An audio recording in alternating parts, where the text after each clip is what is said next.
I think we ought to try and get going. A couple of thanks. First of all, thank you for coming back.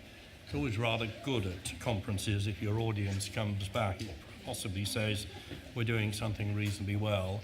And thanks for coming back reasonably on time.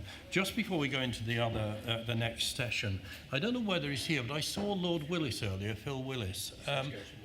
He's gone now? He's gone to a meeting. It's a shame because he was the person behind the Shape of Caring report. But I also just wanted to give a little bit of a shout out to our patient advisory forum, some of whom are here in the front of the audience. Our board is advised by a fairly significant, fairly large patient advisory forum who are embedded in pretty well every area of work that we are involved in. And indeed, they've just produced a review, which I had the opportunity to finish reading yesterday, a very powerful review of the work that they do and their interaction with us as a board. So I just wanted to say thank you to the Patient Advisory Forum here, and Mary Elford, who is a non-executive director on the board, who frankly leads that group. It's supposed to be a shared responsibility, but I fear that I'm absent more than I should be. But Mary, thank you to you as well.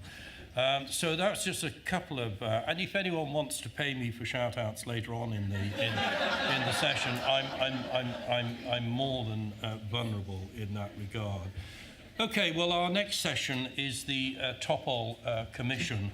Whilst it's hard to, as I said earlier, predict the future, we know that artificial intelligence, digital medicine, and genomics will have an enormous impact on improving efficiency and precision in healthcare.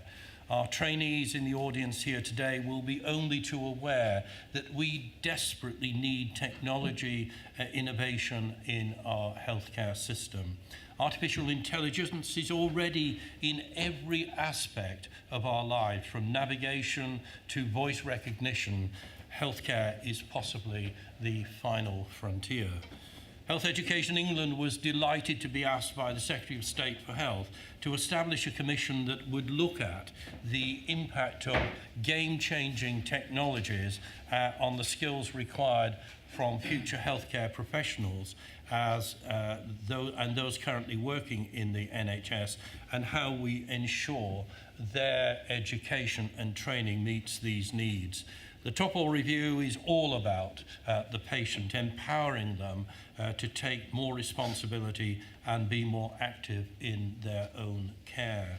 The review was chaired by leading American cardiologist, geneticist, and digital medicine researcher Dr. Eric Topol, and Patrick Mitchell has been Health Education England's executive lead. So I'm delighted to welcome Patrick, who will present the Commission interim report to you today. Thank you.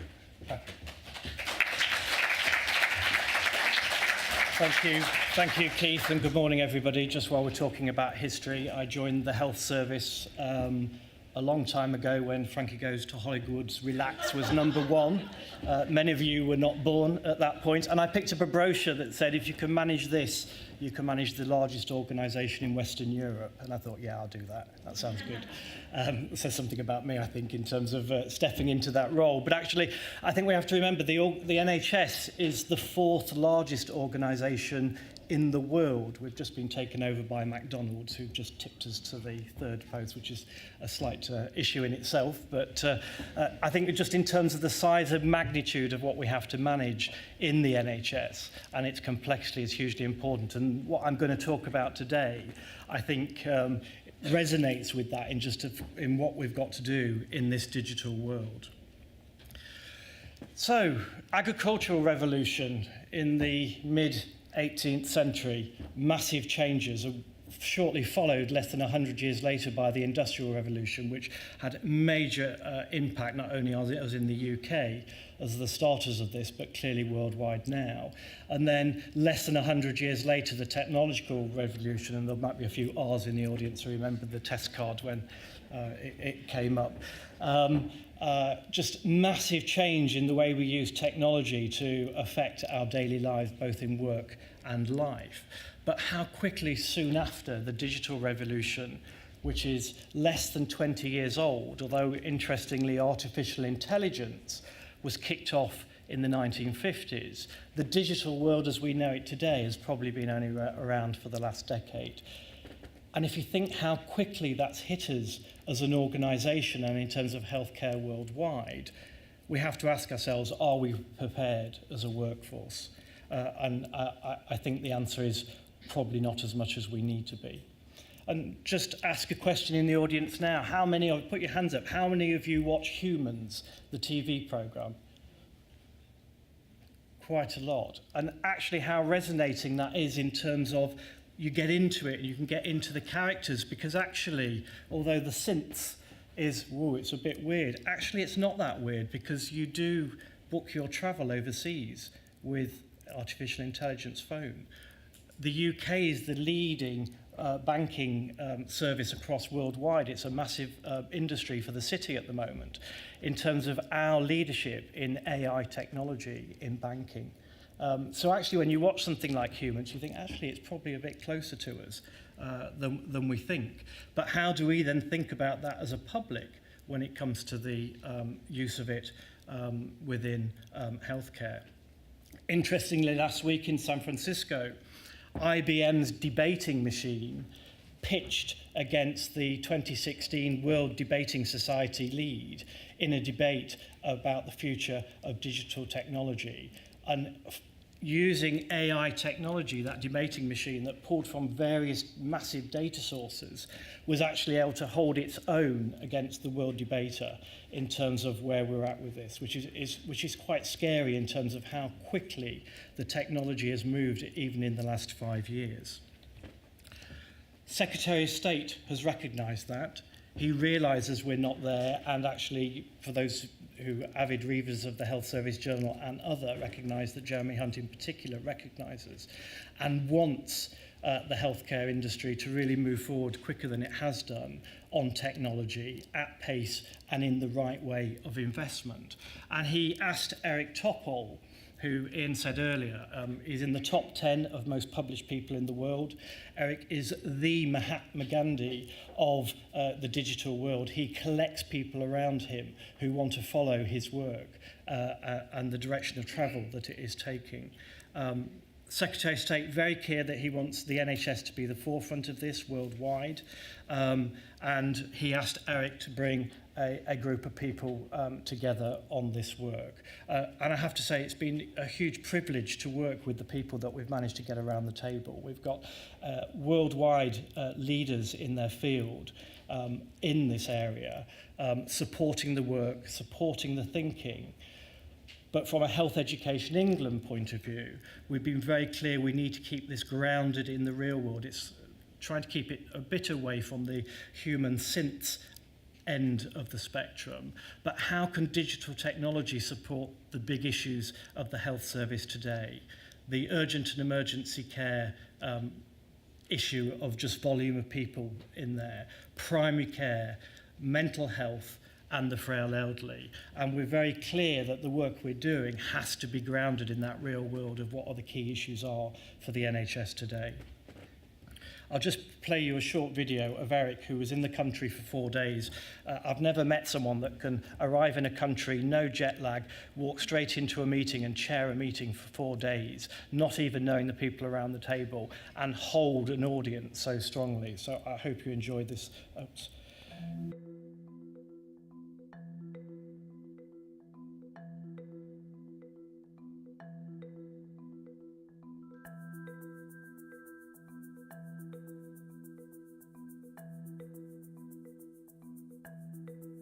No one's ever done something like this.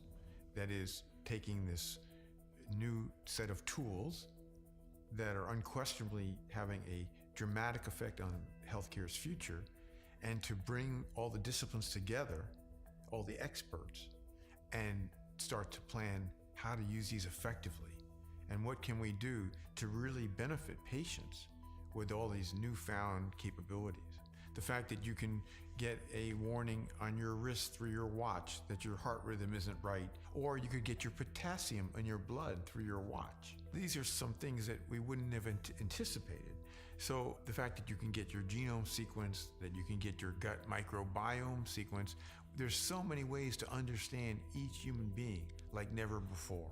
What it means is we can get remarkably more productive, that we don't do mass screenings, but we know who should be watched for whatever particular condition, that in the future we could prevent things like asthma attacks and seizures and heart attacks and strokes, and far better management of things like diabetes and high blood pressure. So there's all sorts of opportunities of improving our workflow and patient management. Reading scans, slides, looking at skin lesions. These are all patterns that are better for machines to process at high throughput accurately and then have human clinical oversight. And that's where this is landing. This is a combination of doing the things best that machines do, but also that clinicians can do. There isn't any question that over time, and we're talking not just immediately, but in the 5 to 10 year time frame, we're going to see some immense productivity improvements. So for example, if somebody was, instead of going into a regular hospital, they could go home and be on sensors and be continuously monitored with artificial intelligent algorithms. That's just one example of how we're going to see changes. And when that happens, think of all the different people that are affected. For example, we're going to need more data scientists, of which there are relatively few, and we'll have the types of specialties which are going to be very much supported through machine learning and AI. We may have less. And if we ever get the remote monitoring together, we may have less hospital personnel. So we're going to see dynamic changes across the board over the years ahead.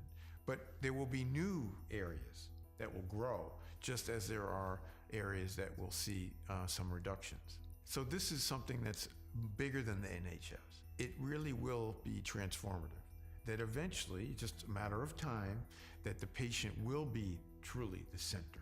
And clinicians will be rescued from the despair of not being able to care for patients well because they're so burdened with so much keyboards and administrative and all these other things that divert them from what they really want to do, why they went into healthcare and medicine in the first place.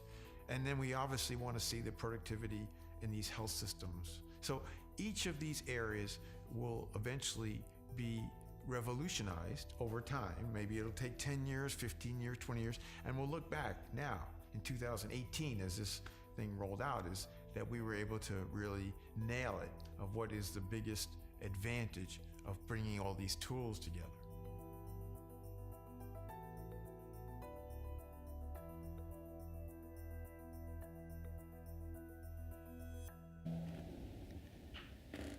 Okay, he says the story so well, and as you can see, it's from Eric's youth. This is not an age thing about people understanding technology and being able to embrace the changes that we need to look at.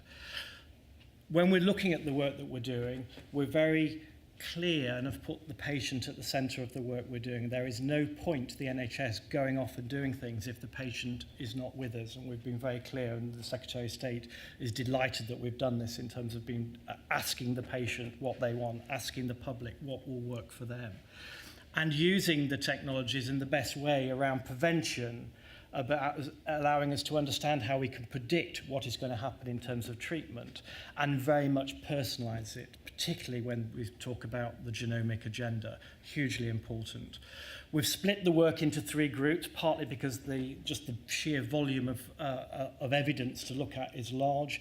We have a genomics group, one looking at digital medicine, which includes all the apps, sensors, wearables, and the one on artificial and robotics, which we all get very excited about and have to pull everyone back to the real world of it's got to be something that is grounded, that is going to support the NHS today and will work for the NHS today.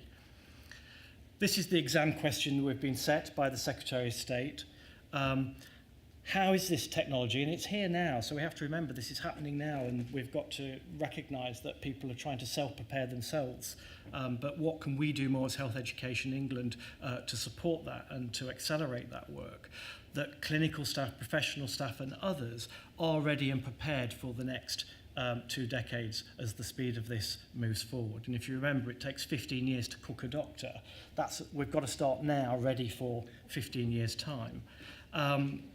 the skill set's going to change, because if we are starting to say that machines and digitally is going to take work away from clinicians, actually, what does that mean for people's training, both in undergraduate and postgraduate, for them to be prepared for that and that change in relationship, not in terms of how they practice as a clinician, but how they interact with the patient and other clinicians and the conversations they're going to have?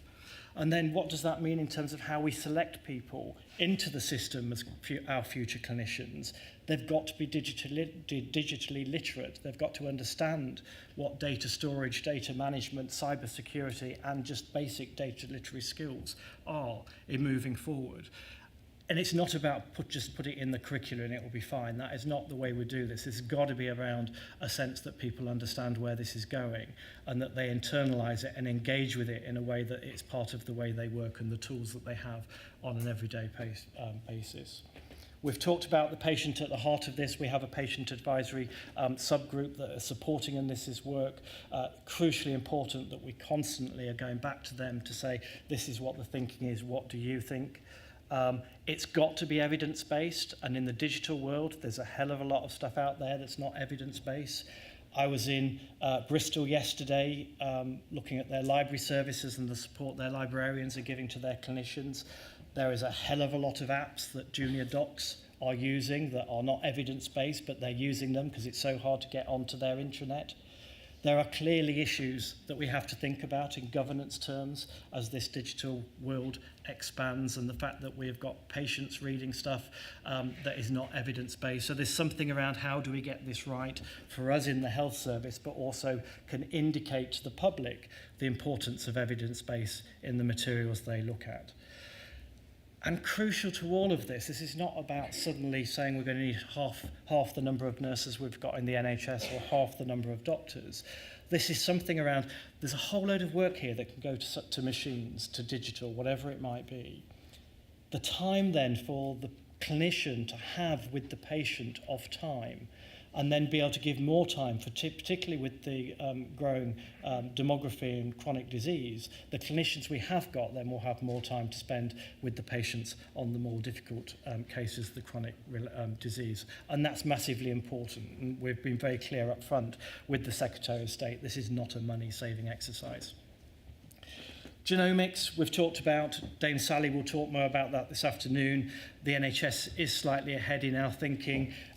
Eric was incredibly impressed by the work that the UK is doing on the 100,000 Genomes project.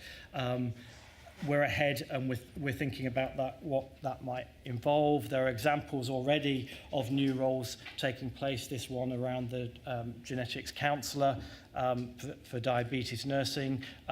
Already out there, already in place.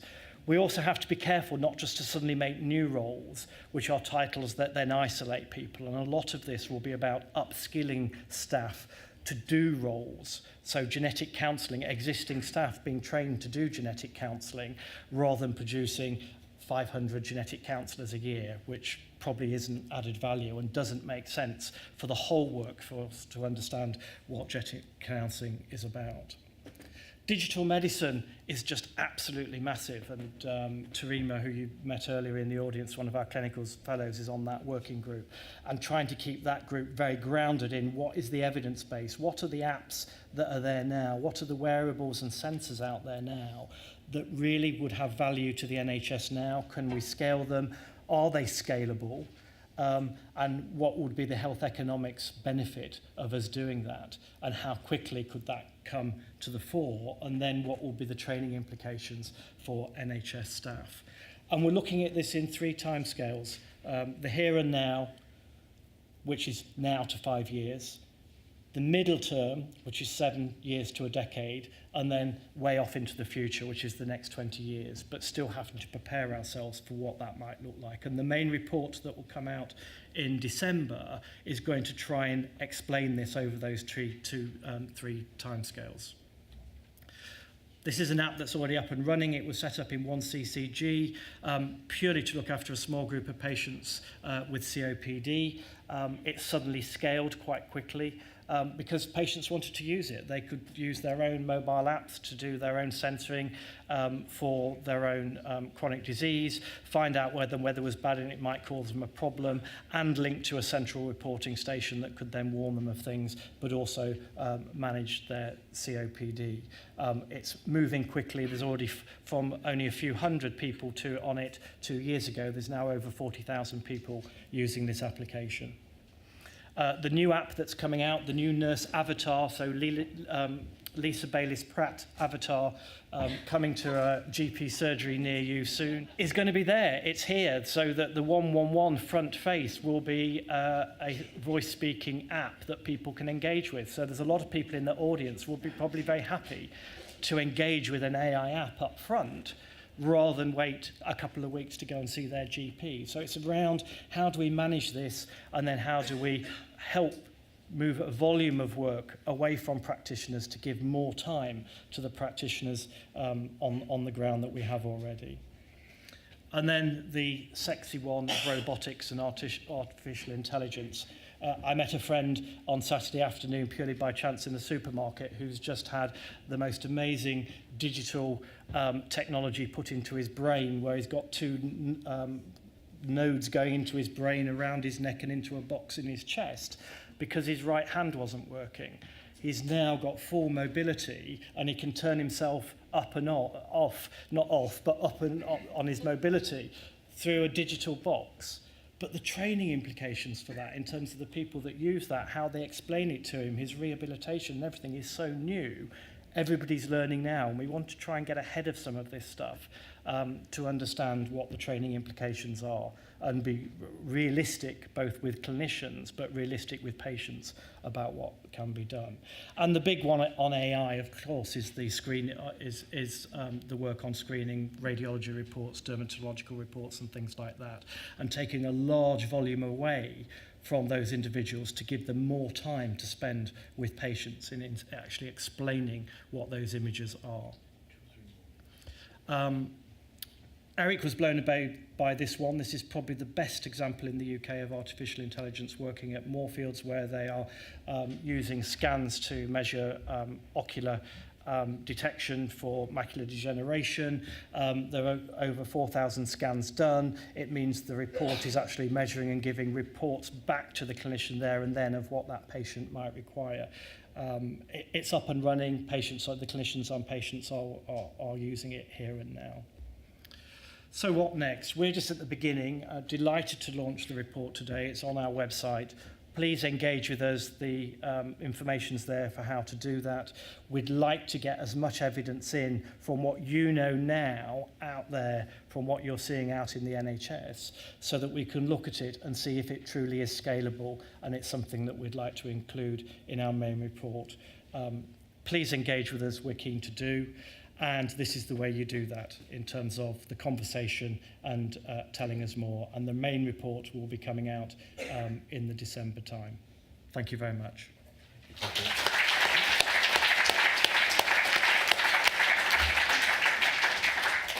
One question. Anyone have one, maybe two questions? I'm looking around. What we will, lady here, in this row here, what we will try and do, though, Patrick, is in the break that comes up, if you make yourself available then. This lady here, if you could just tell us who you are, where you're from. Hi, I'm Marsha Green. I'm a fourth-year medical student from the University of Leicester. After we were talking about the generational gap in the previous session, what do you think the impact will be on the changing demographics of the workforce with this Topol review and the oncoming kind of evolution of digital medicine? It's a really good question. I think up front, on a separate piece of work that's going on at the moment is a program called Building the Digital Ready Workforce, which by chance I happen to lead that for Health Education England at the moment as well, on behalf of the NHS. We recognise that the current workforce needs to be digitally savvy now, and how do we do that? And we've already put that in train in terms of some pieces around getting chief information officers chief clinical information officers in place in every single trust, some work around boards understanding the digital literacy agenda and where they need to go with that. But more importantly, how do we get some very basic stuff around digital literacy out to every single member of the 1.5 people working for the NHS today? I actually think it will bring the millennials and the other generation, people including myself, closer together in terms of understanding this. And you could see how young Eric was. I don't think this is a generational thing. We all have to get to the base camp. And I think moving forward, we're probably talking levels of accreditation that everybody coming into the NHS needs to be interviewed for their digital literacy and to be at a certain standard. I think if you then have patient contacts, you've probably got to get to the next stage. If you're doing anything interventionally with patients, you probably need to get to the next stage again. I actually think millennials can really help us with that agenda, and we're really keen to, but actually I think it might bring the generations closer together. Thank you, Patrick. I think we're going to have to call time at that. Please feel free in the breaks to catch me, or Sue, if you could just put your hand up. Sue Lacey-Bryant, who's in the audience, is the programme manager for the Topol Review. You've met Tarima earlier, and David Cox, who's at the front here, our other clinical fellow, hugely involved in the programme. So please feel free to answer questions. Thank you. Again, thank you, Patrick.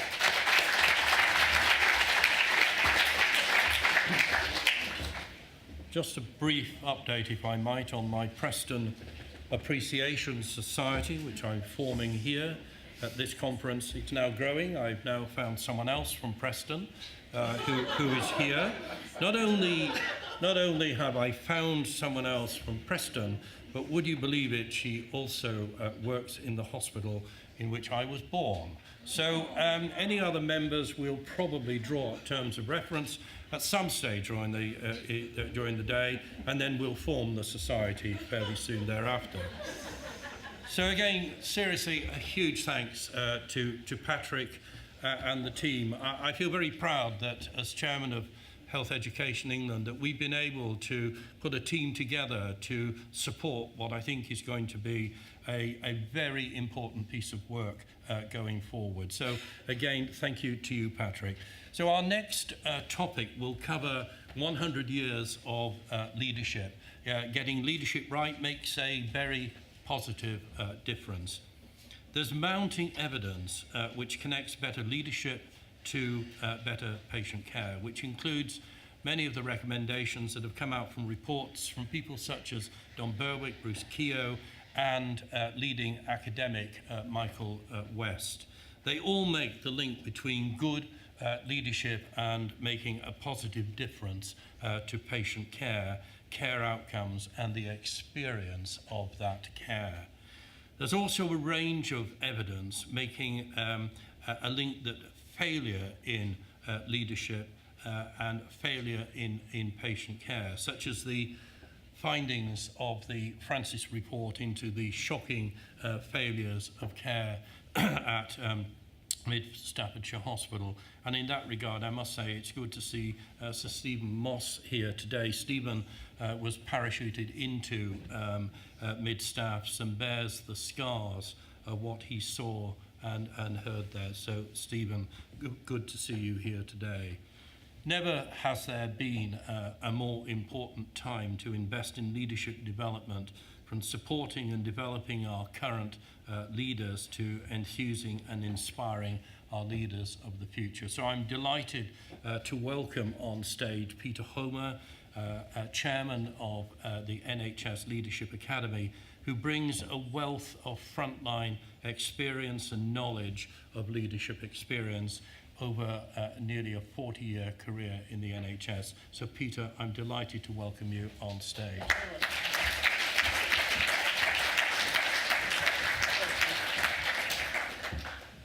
Good morning. This is me 100 years ago. It's good to meet the future, because surely that's what you have entrusted to you. And it's a real privilege for me, from the position of chair of the NHS Leadership Academy, to offer a highly personal history of leadership in the NHS. And as Sir Keith describes, there is a compelling evidence that great, inclusive, humble, engaging leadership creates environments within which great care can flourish. And my offering is going to be punctuated with a few quotations, which I hope may both be of interest and on occasion amuse. And I've had the good fortune in my current role of visiting many leaders, multidisciplinary, multi-level leaders in many parts of the country, and I must say I've never been more optimistic. There are some absolutely fantastic leaders emerging and in place, often experiencing the exquisite oxygen of leadership responsibility for the first time. And in Ian Drury and the Blockhead's immortal words, reasons to be cheerful. So, I'm a man in a hurry. 100 years in about 20 minutes, sir. And I'm going to, you can see why Sir Keith's the chairman. And I'm going to illustrate certain leadership typologies as we go. And I will, in the moment, just ask a question of you that a primary school teacher asked of me. Because each of you are leaders in your own particular sphere. What do you want to be remembered for? I'll leave that with you. So this is a brief whistle-stop tour. We're going to visit the past, the present, and a prospectus for the future. The first, trait leadership. This is the notion that leaders are born, you've either got it or you've not. It's binary, it's mostly masculine, and it's an entirely redundant notion. But the National Health Service has many parents, including Bevan, and his is a very interesting, compelling life story. Look it up on Wikipedia. It's truly humbling. A man of immense capacity, born in modest circumstances that changed the world almost certainly for the century to come. And I've actually got one of the original leaflets. My mum gave it to me. And it's framed in our living room. So the trait leadership is a redundant notion, but was at one stage the vernacular definition of who should be a leader and who shouldn't be. Buffalo Springfield, that well-known philosopher, there's something happening here. What it is ain't exactly clear, which is how perhaps some of you feel in your own leadership journey. And I suggest if you are in a dark place, as we all have from time to time, draw on Kierkegaard's dictum, we live life forwards and understand it backwards. Put yourself in the future and envisage what you need to do to get to where you want to be. Now, Sir Roy Griffiths, I've met all of these individuals you're about to see or interacted with them. I remember meeting Sir Roy. He produced the Griffiths Report. Looking around the room, none of you are old enough to remember it, apart from Sir Stephen. And there was this response, what does a grocer know about the NHS? Because he ran Sainsbury's. Actually, what he did is define in about an 18-page document the development of general management in an inclusive sense. And Norman Fowler was the Secretary of State then, and determined that the NHS wasn't an environment within which chief executives could be positioned. It seemed to be a much more inclusive environment. But if you haven't read the Griffiths Report, I commend it to you. It's a very short read. It's available on the web. Griffiths is an example of transactional leadership. You tell people what to do, you performance management, and you make sure they execute the task or you execute them. The Pol Pot School of Management. And in a more vernacular style, you need to get the poke to stroke ratio right. So Alan Langlands, one of the most inspirational leaders and chief executive of the NHS I've ever had the privilege to serve. Vice Chancellor of Leeds University now, previously the chief executive of HEFKE, and prior to that, the NHS chief executive. And Alan introduced a capacity to rise above the fray. Even though this was during some of the most challenging times of the NHS in terms of finances, and he taught me a huge amount, including the magical quality of a senior person investing time and interest in another person. And I've never forgotten that. We're here on earth to do good for others. What the others are here for, I don't know. W.H. Auden, this is a much more sort of light-hearted rendering from Auden. And now the present. Marianne Griffiths, who's recently been voted as the top most influential chief executive, the first woman to be so, and the first 3 women in that illustrious category are very, very distinguished, as you would expect. I had the privilege of talking to Marianne very recently, and she taught me a lot, including compressing the distance between board and ward and doing less more thoroughly, including some fantastic examples in the reduction of falls and infections.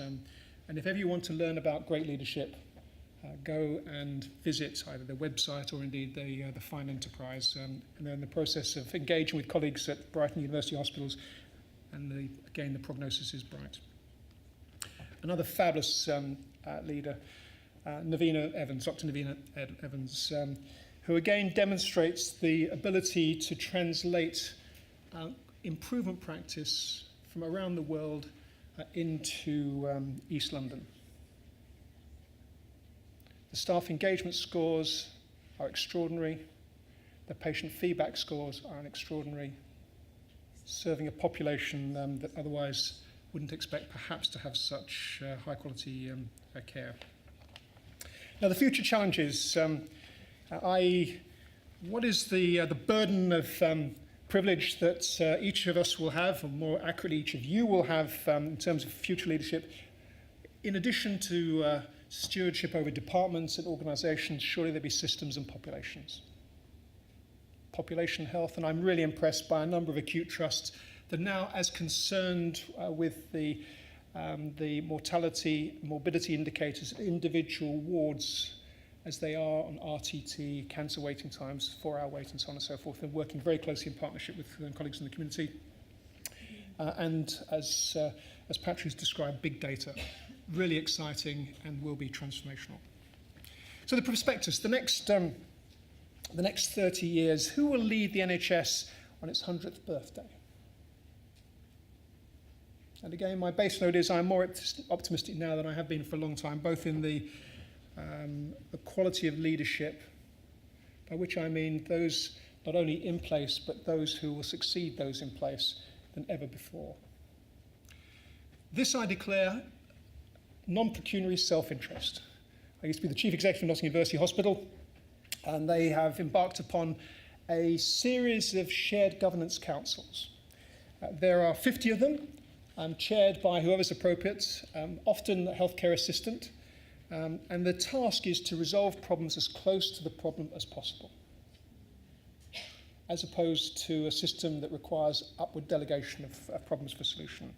They also have, this is a picture of Faye Allen, who's the ward ward manager and the council on an acute medical ward in Nottingham University Hospitals. They also have a range of specialty councils, including cardiology, and a range of themed councils, including a BAME council. And they are creative shareholders of the way in which the institution provides care. The NHS Graduate Management Scheme, which in partnership with the HE, NHS Leadership Academy, has the privilege of nurturing the third most popular graduate management scheme in the country. And having recently met the present intake, I can see why. These guys will assuredly change the world in an inclusive, engaging manner. And that's a prospect that is very encouraging indeed. And then the Milem Community Hospital. I visited the Northwest Leadership Academy, and in the process was introduced to a fantastic example of local activism. You'll be entirely unfamiliar with the notion of closing a hospital to save money. And to cut a long story short, and actually a very humbling story, the Milem community essentially rallied forces and redefined what it is that the hospital should provide, which went well beyond the traditional services that a hospital provided and became a community centre. And the evidence is that outcomes are better. Readmission rates into the acute setting have gone down, and employment opportunities have gone up. And one of the GPs, there's a lovely video on their website, said this project, and he's been there for 40 years, is the most inspiring, important project of his career. Fantastic example of local activism. And Patrick has already described Eric Topol's report. Assuredly, this will define not only what we do, but how we think. We change the world by changing the way we look at it. Big data and the sort of insights that Eric and his team are bringing to us with the exciting read of the publication today will be a very important guide for the future. And then I'd like to introduce you to a friend that one or two of you know.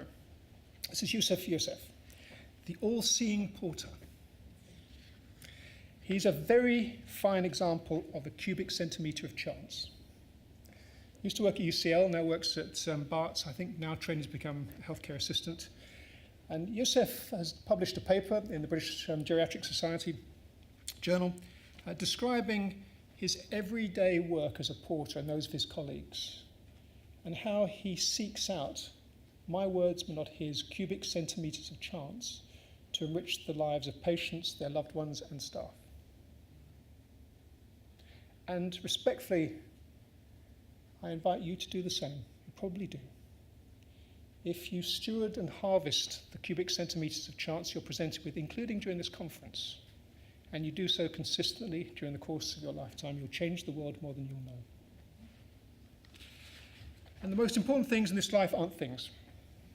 I'll leave you to answer what they are, but it might be connected to the answer to the first question I posed that my primary school teacher asked me, what do you want to be remembered for? And then at high speed, tells from the road. This might be described as experiential scar tissue. Stuff I've learnt mostly from my mistakes. And I do like the notion of setting bold, audacious objectives in the service of others. There's magic in that. And Kennedy's offering, only those who dare to fail greatly can never achieve greatly. And the notion of keeping in touch with the future. We've had an insight from Patrick and Topol and other colleagues. It's really, really important. One of my bosses, whose portrait is outside, Dame Deirdre Hines, said to me, Peter, work should be like a lifelong seminar. But we can only fulfill that if we continue to learn. And then that very well-known philosopher, Kelly Clarkson. When you're confronting difficulty, remember the philosopher's dictum, what doesn't kill you makes you stronger. And finally, some desert island reads. This is a low-carbon offering. I'm not on any commission at all, I promise you. But these are some of the books that have influenced me. And if I was to pick out two or three, I'd pick out Joseph Jaworski's Synchronicity. And as you know, synchronicity is something that's both highly improbable and highly significant. You might be experiencing one of those conversations today. How you met or meet your partner might be an example of synchronicity. It was certainly for me, but that's another story. The other is Matthew Said, Black Box Thinking. It includes Martin Bromley's account, or the account of Martin Bromley losing his wife following a standard ENT procedure. And Martin, I've had the good fortune of meeting along with Sir Stephen, has now helped to introduce the grammar and syntax of human factors into the health service. Because what Martin did graciously and very generously is to help to deconstruct what the misadventure with his wife in the same manner that an aviation accident would be deconstructed in order to learn from it. And it was measurement for improvement, not for judgment. And the final offering would be The Hidden Pleasures of Life by Theodore Selden, which is the read that I wish you to take away if you feel so inclined when you're sat by a swimming pool during the prospectus of summer holiday. And that, ladies and gentlemen, is 100 years in 20 minutes, and I wish you well in looking after the next 100 years. Thank you very much.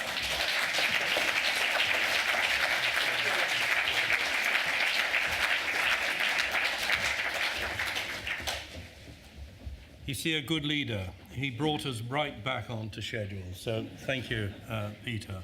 Uplifting and a great way to close our morning session. Now, if we've got this right, I think we have a film to show, which is Reflections of Nursing in the NHS. Do we have that or not?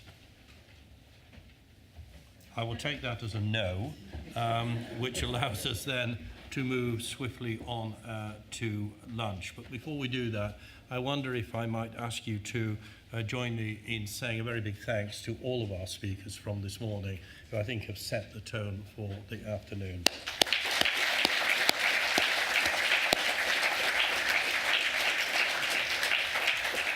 Now, a request, nay, a plea, that you come back after lunch.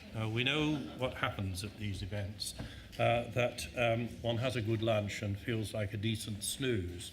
But I do promise you that we've got quite a packed afternoon, and our first speaker this afternoon, I think, will be, again, very inspirational. So have a good lunch, have a look at the posters and so on outside, and let's have you back in here on time if we could. Thanks very much indeed. Thank you.